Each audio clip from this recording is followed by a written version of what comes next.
Welcome back to Steady Badge's Stories. If you're new here, I'm really glad you found us.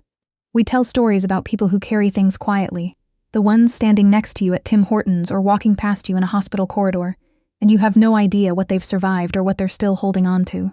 Tonight's story is one of those. Before we get into it, if it moves you, hit like, drop a comment telling us where in Canada you're listening from, and subscribe if you haven't already. It means more than you know. Now, let me tell you about Brooke Tillman. She had been invisible for so long that she had almost started to believe it herself. 3 years at Harbour View Regional Medical Center in Halifax, and nobody had looked at her closely enough to wonder what she was hiding. That ended on a Wednesday night in November when a wounded Major General was wheeled through the trauma bay doors and said the only word in the English language that could have dismantled everything she had spent 3 years building. He said it once, barely above a whisper, but the room had gone quiet enough in that particular instant that it reached every corner of it. A name she had buried 7 years ago, a name that had never belonged in a civilian hospital, a name she had made sure no one in Halifax would ever have reason to say. Harbour View sat 4 blocks from the waterfront, a modern concrete building wrapped around an older stone core that the architects had tried and mostly failed to hide. It was large enough to matter and small enough that a nurse could spend 3 years on the same unit without becoming a story anyone felt compelled to tell. Brooke Tillman had chosen it carefully, the way she chose everything, for what it offered and what it concealed. She had chosen Halifax because a city with CFB Halifax nearby did not raise an eyebrow at a woman who moved with economy and kept her back to the wall. She had chosen a trauma unit because the pace was too fast for the kind of sustained attention that produced questions. She had chosen bright blue scrubs 2 sizes larger than she needed, and she had chosen a name that sounded like 40 other nurses in the province. For 3 years, the camouflage had held. Dr. Marcus Chadwick had been calling her Tilson since her first week, despite the fact that her surname appeared on her badge in letters large enough to read from 2 meters away, and he walked past her badge a dozen times every shift. This was not an accident. Chadwick had built his entire professional identity on the assumption that confidence was indistinguishable from competence if you deployed it loudly, and often enough, in front of enough witnesses. And part of maintaining that performance was ensuring the people around him occupied clearly subordinate positions. Nurses who pushed back found their evaluations quietly revised. Nurses who deferred found themselves praised in rounds, not out of warmth, but because a compliant audience reflected well on the man giving the lesson. Brooke had understood the architecture of this within her first month at Harbour View. She had stayed on the safe side of it ever since. On a Thursday morning in November, in front of 3 residents and the charge nurse and a second-year student named Lena, who was on her 4th clinical week, and still absorbing everything with the wide attention of someone who understood that this environment would shape her for the rest of her professional life, Dr. Chadwick told Brooke that her assessment of the patient in Bay 6 was, and here he used the specific word he reserved for these occasions, sloppy. He was wrong. She knew he was wrong before he finished the sentence. The patient had told her something he had not told Chadwick, a detail about the pressure in his chest that changed the differential significantly. She had documented it. Chadwick had not read it. She did not say any of this. She apologized. She corrected the printed form. She walked to the supply room and stood under the fluorescent light for 90 seconds, and breathed through her nose the way she had learned to breathe, in places far colder and far more dangerous than any hospital hallway. And then she walked back out and returned to work with her hands steady, because her hands had never learned how to lie. Later that afternoon, Lena found her near the medication cart. The student looked at her the way young people sometimes look at something they cannot quite work out. Not rudely, just honestly. "Doesn't it bother you?" Lena asked. "When he does that to you in front of everyone?" "Go check your patient in 7, Brooke said. "His fluid rate needs adjusting." It bothered her, every time. But the ache of it was something she could absorb and contain. What she could not afford was to react. Reacting meant attention. Attention meant questions. And questions were the one thing Brooke Tillman's life in Halifax was specifically designed to prevent. The radio call came in at 11:41 on a Wednesday night, during the quietest stretch of a shift that had otherwise been unremarkable. Trauma incoming, government transport, priority patient. The paramedic on the line used a phrase, federal escort, active security detail, that made the charge nurse straighten involuntarily, and by the time the ambulance pulled into the bay, there were 3 vehicles behind it carrying no hospital markings and no visible insignia. Dr. Chadwick positioned himself at the head of the incoming bay. He smoothed his coat. He arranged his expression into something that resembled authority. Brooke took her position at the supply cart without being asked, which was what she always did. She made herself part of the room's furniture. The bay doors opened and the noise arrived first. the compressed, specific chaos of a transport that had deteriorated en route. The gurney came through fast, 2 paramedics calling out numbers that were not reassuring numbers, and behind it came 2 men in dark tactical clothing, whose eyes swept the room with a quality of attention that had nothing to do with medicine. They were not looking for help, they were cataloging risk. The patient was a man in his late 50s, broad through the shoulders even under the emergency blanket, a jaw that had been set hard against pain for long enough that the muscles around it had locked. His left arm was stabilized, wrapped to the elbow. His right hand moved first, a reflex rather than a decision, and his eyes opened before the gurney had fully stopped moving. Pale gray eyes, the kind of eyes that had learned to read a room before trusting it. They swept the trauma bay with the practiced efficiency of someone who had spent decades in environments where reading a room correctly was the difference between walking out and not. Then they found Brooke.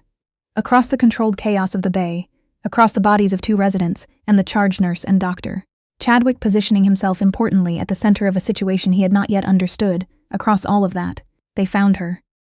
For 1 full second, the bay kept moving around that stillness. Then his hand came up. Right arm, 2 fingers extended, pointing directly at her through the gap between a resident and the supply cart, and his voice came through the oxygen mask with a force that had no business coming from a man in his condition. "Raven," he said, "I want Raven, nobody else." The word went through the room like something solid. Dr. Chadwick stopped mid-sentence.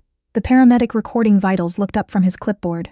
The 2 men from the door turned their heads toward Brooke with a speed and precision that was not casual in the slightest. Monitors kept alarming. A pager went off somewhere past the doorway. Brooke Tillman stood completely still at the supply cart and felt 3 years of careful, constructed invisibility come apart around her as if it had never existed at all. She knew that voice. She had heard it once, 7 years ago, in a location that would never appear on any map distributed to people without the right clearance. She had been 27 years old and 2 days out of an extraction that had taken more from her team than any of them had expected to give, and Major General Alan Duff had crouched beside her in a forward operating base and told her she had kept more people alive in the previous 48 hours than most operators managed across an entire posting. He had not asked whether she was frightened. She had not told him. Between people who had worked in those environments, certain things did not require saying. That was not what she was thinking about now, because what was happening to Duff in front of her was not complicated to read, not if you knew what you were looking at. His oxygen numbers were dropping too fast for the shoulder wound alone to account for. His neck veins were beginning to stand out against his skin. His breathing had taken on a labored quality that did not match the visible injury, short and increasingly desperate, and his color was shifting toward something that a nurse who had only ever worked in civilian hospitals might not immediately recognize, but that Brooke had seen enough times to understand within seconds. Trapped air was building inside his chest wall, not from the wound itself but from the damage the trauma had done to the tissue. Air leaking into the space between his lung and the chest wall with every breath he drew, accumulating with nowhere to go. The pressure was building against his heart, not from outside, from the inside of his own chest. Tension pneumothorax. The kind of emergency that moved from dangerous to fatal in under a minute, not because the original wound was lethal, but because the pressure would simply crush the heart's ability to function until it stopped entirely. The treatment is straightforward if you know where to put the needle. Second intercostal space, midclavicular line, just above the 3rd rib to avoid the neurovascular bundle running beneath each one. A large bore needle breaches the trapped air pocket. The pressure releases audibly. The heart unclenches. It is a bridge. Minutes bought while a proper chest tube is placed and the surgical team catches up. It is taught in combat medicine programs around the world.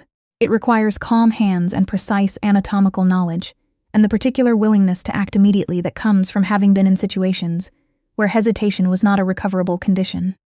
It was not a procedure taught in the nursing curriculum at any civilian institution Brooke had ever encountered. She had done it, in varying field conditions, more times than she had ever recorded anywhere. Dr. Chadwick was calling for a crash cart. His voice had the specific pitch of a man performing decisiveness rather than feeling it. He reached for his stethoscope. Behind him, a resident reached for a defibrillator that would do nothing useful, and reached for it with hands that were unsteady. Brooke did not ask for permission. She moved past Chadwick the way she moved in the only situations that had ever required her full attention. Direct, economical, fast without appearing to rush. Her hands found the supply tray before she had consciously inventoried it. "Tension pneumo," she said. Her voice was level. "Right side. If we don't decompress now, he arrests before the surgeon gets here." Chadwick opened his mouth. The taller of the 2 men from the doorway, the one with a scar cutting across his jaw, and eyes that had the particular steadiness of someone who had seen enough to recognize competence when he was looking at it, took one step forward. He did not raise his voice. He did not reach for anything at all. He simply looked at Dr. Chadwick and said 2 words. "Let her." The weight behind those 2 words was not volume. It was the specific certainty of someone who had spent a career making decisions that lives depended on. Chadwick took a step back before he had consciously decided to. Brooke found the landmark on Duff's chest with her fingertips. She did not hurry. Hurrying and moving fast were not the same thing, and she had learned the difference in conditions that did not permit a second attempt. She prepped the site, positioned the needle at the angle drilled into her during training, and confirmed across 3 separate field deployments, and inserted it with a steadiness that had nothing to do with performance. The sound was immediate. A sharp, clean hiss as trapped air escaped the pocket that had been slowly killing him. His oxygen saturation began climbing on the monitor. His color returned. His breathing eased into a rhythm the machines could work with rather than against. For a moment, nobody in the trauma bay spoke. Then the tall operator said quietly, "Those are not a trauma nurse's hands." He looked at her without hostility. "That is field medicine." Brooke kept her attention on Duff. There was still a chest tube to set up, oxygen to adjust, vitals to watch every 2 minutes until the surgical team arrived. She did the work the way she had always done it. One thing at a time, hands steady, eyes on what mattered. Duff's right hand found her wrist before she stepped back. His grip was weak but deliberate. "Told them to find Raven," he said, through the mask, his voice rough but intact. "Knew you'd be somewhere like this." She did not answer him yet. Too many people were listening. The hospital's senior administrator, a measured, protocol-first man named Director Osi, arrived within the hour, carrying a folder, and the expression of someone who had decided the outcome of a conversation before entering it. He used words like unauthorized, undocumented, and liability, arranged in the particular order that was meant to make a decision feel already made. Effective immediately, Brooke was suspended from clinical duties pending a full administrative review. She met his eyes without flinching. He would have been in cardiac arrest before Dr. Chadwick finished reading the monitor. "That is not your call to make." "I was the only person in that room who made any call," she said. Before Director Osi could continue, the door opened without a knock. The tall operator came in and stood at the threshold with his hands at his sides, and his attention fixed on Osi in the way of someone being very deliberate about what they were, and were not doing with their hands. His name, she would learn shortly, was Tariq. "I'll be brief," Tariq said. "2 individuals connected to the attack on General Duff attempted to access his patient records at your front desk 40 minutes ago. We have confirmed at least 3 more operatives within 4 blocks of this building. Your hospital is not equipped for what may be arriving. The one person on your staff with relevant experience is the nurse you just suspended." He paused. "I'd reconsider." Director Osi looked at his legal representative, a younger man named Barrett, who had not planned to be in the building at midnight. Barrett looked at his folder. Neither of them found anything useful there. "She's reinstated," Osi said temporarily. Tariq nodded once. He looked at Brooke. "Walk me through your exits." And that was the moment. Not the needle in the trauma bay. Not the word Duff had called across the room. That Brooke felt something shift in her chest. Something held down for 3 years lifting slightly, the way pressure releases when you finally stop fighting it. She walked Tariq through the exits. She had been walking them in her head since her 2nd week at Harbour View. Not because she had anticipated anything like this, because she could not make herself stop. The west stairwell that connected to the service corridor behind imaging. The loading dock that left a blind spot on the exterior camera grid. The records room on the lower level. Reinforced walls from the building's earlier incarnation. Single door. No exposure to the street. Close enough to the OR suite that a medical escalation was possible without moving the patient through a public corridor. She told Tariq all of it. The younger operator with him, a quieter man named Milo, marked what she described on his phone's floor plan, and exchanged a look with Tariq that carried a conversation between them that needed no words. "Get him to the records room," Brooke said. "One way in, no windows facing the street. We can defend it with 2 people and get him to the OR in under 4 minutes if his condition changes." "How long have you been mapping this building?" Milo asked. "Since the 2nd week," she said. He looked at her the way people look at something they almost missed. "Right, let's move him." The transfer took 22 minutes. Brooke organized it herself, directing a small team with an authority she had spent 3 years pretending she did not possess. Chadwick followed the group down the corridor in a state of visible recalibration and offered no objection when she issued instructions. It was the first time in 3 years she had spoken to him without softening her voice, and neither of them said anything about it. The threat materialized at 2:47 in the morning. Tariq had patched the loading dock camera to his radio. 3 individuals approaching in coordinated formation from the parking structure, moving with the unhurried purpose of people who had done this kind of work before and expected to do it again before morning. Brooke used the building the way she had once used every environment she operated in, as terrain. She cut the lower corridor lights from a maintenance panel she had noted during an idle shift 8 months ago.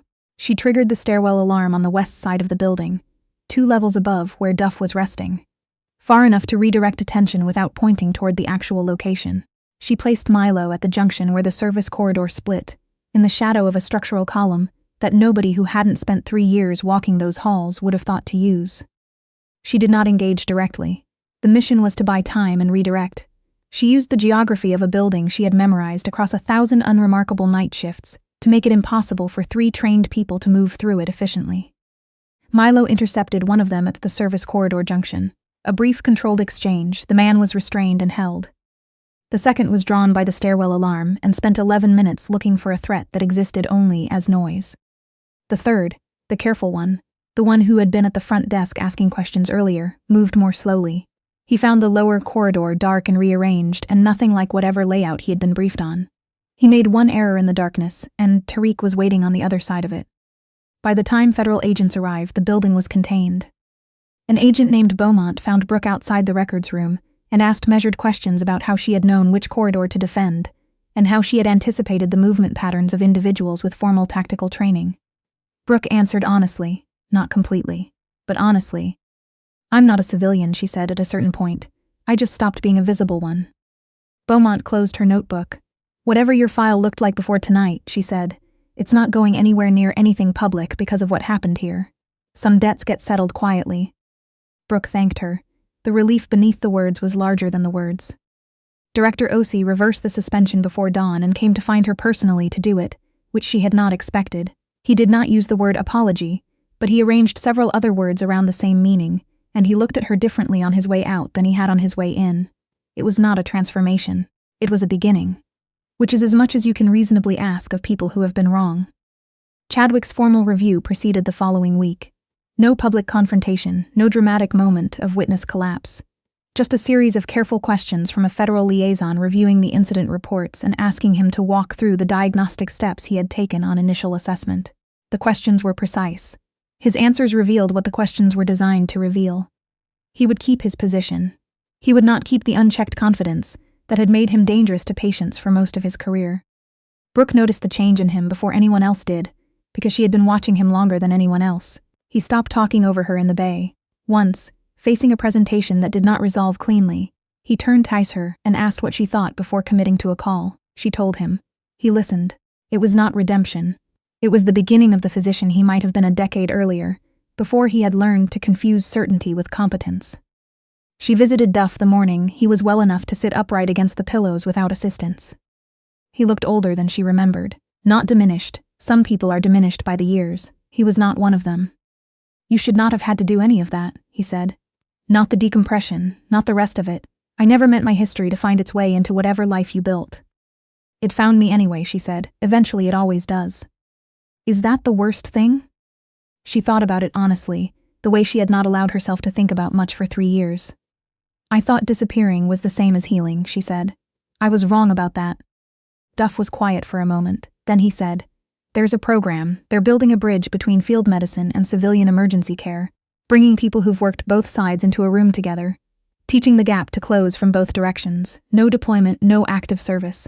Just knowledge transfer." He paused. "They've been looking for someone who understands both sides from the inside." "I'm not going back into the field," Brooke said. "I know that. That's not what I'm describing." She was quiet. "Give me the brief," she said finally. "No commitments yet, but give me the brief." He smiled briefly, the way people smile when an answer arrived in the form they were too experienced to push for directly. In the weeks after, Harbour View shifted around Brooke Tillman in small, unglamorous ways. Staff who had spent 3 years looking through her began actually looking at her. Not with the wide-eyed attention of people who had witnessed something miraculous, but with the steadier attention of people beginning to understand they had misjudged what they were looking at all along. Lena came to find her on a Tuesday afternoon before the shift change. "The chest thing," she said. "The pressure building. I want to understand how to recognize it, not treat it. I know that's above me right now. Just recognize it before it's too late. Brooke had 20 minutes. She found a piece of paper on the nursing station counter and drew a pair of lungs with the efficient, unself-conscious precision of someone who had explained this before to people in far less comfortable settings. She explained what trapped air does to pressure, what pressure does to a heart. She explained the 3 signs to watch for. Oxygen that drops faster than the visible wound accounts for, neck veins that have no business being visible, breathing that turns short and labored in a way that doesn't match what you can see on the surface. She explained it in language that made the concept feel approachable rather than intimidating, because the goal was not to impress Lena, but to make sure Lena would recognize it. Lena listened the way young people listen when they understand that what they're hearing is going to matter, not nodding along, actually listening. She came back the following week. She brought a colleague. 2 weeks after that, she brought 3 more. What had begun as 20 minutes over a scrap of paper became something that did not yet have a formal name, but felt like the thing Duff had described. A gap closing, one shift at a time, because a woman who had spent 3 years pretending she had nothing to teach had finally stopped pretending. Brooke never used the call sign openly. Not in any room where someone might write it down or ask her to explain it, but she stopped flinching when Tariq used it in the occasional brief text he sent to check in, or when Milo referenced it with the matter-of-fact shorthand of someone who understood there was no need to elaborate. She had buried Raven. She had not, it turned out, been able to bury what Raven knew. The morning Duff was discharged, he walked past the nurse's station under his own power, with 2 federal escorts behind him, and a posture that made it clear he was walking out because he chose to, not because he was being led anywhere. He stopped at the counter. The staff who had gathered, some deliberately, some simply there for the shift change, watched a decorated general shake Brooke Tillman's hand and hold it a moment longer than a handshake strictly requires. "You were never hiding weakness," he said, quietly, but not so quietly that the people nearby couldn't hear. "You were hiding command. There's a difference, and I think you've always known it." She walked out to the ambulance bay when her shift ended, into the flat gray November air off Halifax Harbour. The wind came in off the North Atlantic the way it always did in November, direct and indifferent, carrying the particular salt smell that had been here long before the hospital, long before the city, long before anyone whose name appeared on the ward assignment boards inside. 3 years ago she had chosen this city to disappear into. She had walked these same streets, past this same harbor light, with her shoulders arranged to take up as little space as possible. She had made herself small in a city that had no idea she was doing it or why, and she had been good at it, and for a long time good at it had been enough. She walked home along the same route she had always walked, past the coffee shop with the steamed windows, where she stopped sometimes on overnight shifts. Heard the distant sound of a foghorn somewhere out on the water. But something in the walk felt different from every walk she had taken before it, and after half a block she identified what it was. She was not bracing. She was not scanning angles or calculating how much space she was occupying, or measuring whether she was visible enough to be noticed and not visible enough to be questioned. She was simply walking. The harbor glittered through the gaps between the buildings. Behind her, Harbour View kept its ordinary rhythm.